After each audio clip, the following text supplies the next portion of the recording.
Hello, ladies and gentlemen. Welcome to your HIMediaTV news update. I am your host, and the Justice Department sues Apple for allegedly monopolizing the smartphone market by Bart Jansen from USA Today. So I saw a TikTok about this last night, and I found an article for it this morning. The Justice Department is suing Apple Incorporated on today, Thursday, March the 21st, 2024, for allegedly monopolizing the smartphone market. Apple allegedly restricts developers of apps, products, and services used on the iPhone that could otherwise be lower costs for consumers, including the lawsuit filed in New Jersey for allegedly in New Jersey. The alleged monopoly allows Apple to extract more money from consumers, software developers, publishers, and merchants, according to the lawsuit joined by 16 state and district attorneys general. We allege that Apple has consolidated its monopoly power not by making its own products better, but by making other products worse, said Attorney General Merrick Garland, who said Apple commands 65% of the U.S. smartphone market, with products that cost up to nearly $1,600. Customers should not have to pay higher prices because companies violate the antitrust laws. Apple issued a statement saying the lawsuit threatens the company's ability to provide innovative technology and could set a dangerous precedent. I'm sure they said that. The lawsuit threatens who we are and the principles that set Apple products apart from in fiercely competitive markets. If successful, it would hinder our ability to create the kind of technology people expect from Apple. Cope, lies. Where hardware, software, and services intersect, it would also set a dangerous precedent empowering government to take a heavy hand in designing people's technology. We believe this lawsuit is wrong on the facts and the law, and will vigorously defend it. Okay, so this is something where it's a little bit in my wheelhouse, right? And so let's take this for a second, right? The problem with the big problem with Apple, by and large, is the fact that Apple is a walled garden. They have a bunch of services, technology, and software that intersect with each other. Now, this structure was created because of Windows. Windows being the original tech monopoly, and the operating system that I think is running on some 60 to 70% of all computers in the world. Meanwhile, you have, the fucking, Penguin, Linux being the, thing that fills up the last 4% of desktop users. And it also is the largest in regards to server architecture. So why am I talking to you guys about all this, right? Apple set itself apart from Windows originally. Originally, it was just making computers, software, same kind of thing that software as a product, the same way that Microsoft does. And then with the advent of the iPhone, all of that changed. The iPhone came out, and it became the first of many products in Apple's repertoire, as you guys already know, that kind of intersect and work with each other. You can get iMessage on your desktop. Google just recently made it so you can use Messenger from your browser. Google Messenger. If you and granted that and granted both of these services segmented through text, but Apple has the ability to your one account for all your devices, and for things like styluses, tabs, Photoshop, all of those things like Creative Works, it's very, very useful. And for, say, my field, which is, computer science, a lot of people love Unix, which, things like Snow Leopard and, other OS X operating systems are based off of. Why not just use Linux then? I mean, it's getting better every day, but,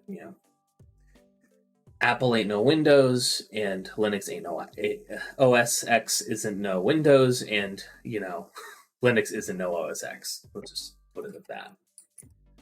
So then the question then you might have to ask is, What's so, like, Evan, you've said a lot of things over the last minute and a half. What's so bad about all of these things, huh? Well, what's bad about these things is, do you guys remember back in, I think it was 2016? So, no, earlier, I think it was it's about 2015, when iPhones, your brand new iPhone, which which would have a little button down here, and then it would have a button at the bottom, and a pretty large screen, and when you bought it, it would come with like a charging cable that you can plug your phone into, and then also be able to like plug into the wall. Yeah, well, they got rid of in 2015 they got rid of the analog buttons. Now you have to use something like Face ID. And then a couple years later, they got rid of the cables. And so now what happens is that when you go and buy your, as the article stated, just to remind you guys, your $1,600 iPhone, you're paying, it's a rent payment in Biden's America for just the device. But you can't just get it for the device, because the glass that the phones are made out of are made of wet paper. So you're going to have to get a case, which is going to and the case is going to add, if you get one directly from Apple, the case is probably going to run you an extra $30-$40 just to be conservative. And now you're also going to have to buy a cable, and the cable is going to cost you at least $20. Now, granted, I am one of the advanced race of human beings that knows how to use an Android, so this is not something I'm necessarily have to work with. But then you're like, Evan, I also I need a computer, and I also have a bunch of things on my phone that I want to get over from my phone to my Windows. Well, there's not really, unless you use some like junky third-party software that's hit or miss, that is kind of sketchy. You're not going to be able to really move photos over from your phone to your Windows desktop, because you can. It's not going to be great, but I went through this experience back in the day trying to get the what's it called? My iTunes music over there. I converted it. I downloaded a shady exe file and converted everything to MP4 files, and I still have all of those songs sitting in my Google Drive to this day. But Apple deliberately makes it difficult for you to move your photos, and they also have proprietary software formats that don't jive well with everything else. But if you're having all these trouble moving your stuff over to Windows, why not just move it over to a shiny new MacBook running whatever fucking allegory for a big cat they have today? And here you see the problem. Without even getting into all of the right to repair shenanigans, which if you want to see a catalog on that type of stuff, go look at the backlog of what's his name? Louis Rossmann on YouTube. He's kind of like cataloged his fights with Apple extensively, but by and large, Apple, they're they are not good people, and this antitrust law probably could have been filed at least probably could have been filed 7 years, 5-6 years ago. And the fact that we're getting to it now is good, but all of Apple's defenses saying that this is it's bad for the industry and stuff. But yeah, it's going to be bad for the industry, because the industry over the last 4 or 5 years has started moving more towards software and technology as a service, which allows them to make a lot more money off of people at the expense of the consumer.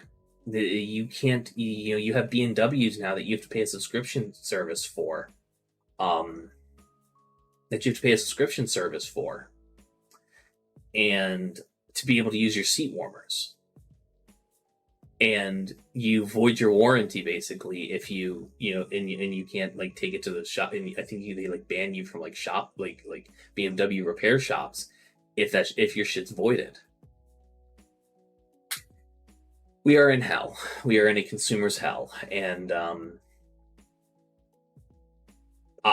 I'm just gonna say I'm not a big fan of the government, but I will say that this is a good thing, and bringing Apple, which is the most flagrant and example of this, and the originator of this type of business practice of a walled garden that shitifies everything trying to interact with it, where they make you pay an unholy amount of money just to be able to engage them, and once you're in it, you're stuck in it. This type of business model is predatory and bad.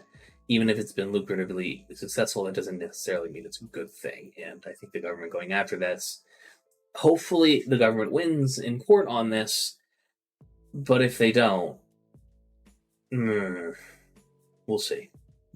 Ladies and gentlemen, this has been your HIMediaTV news update. I am your host. Thank you for your time, your viewership, your listenership, and all of that. If you want to support the show, go to himedia.gg/tip to support the show. It helps a lot. Have a wonderful rest of your day, and I'll see you guys next time.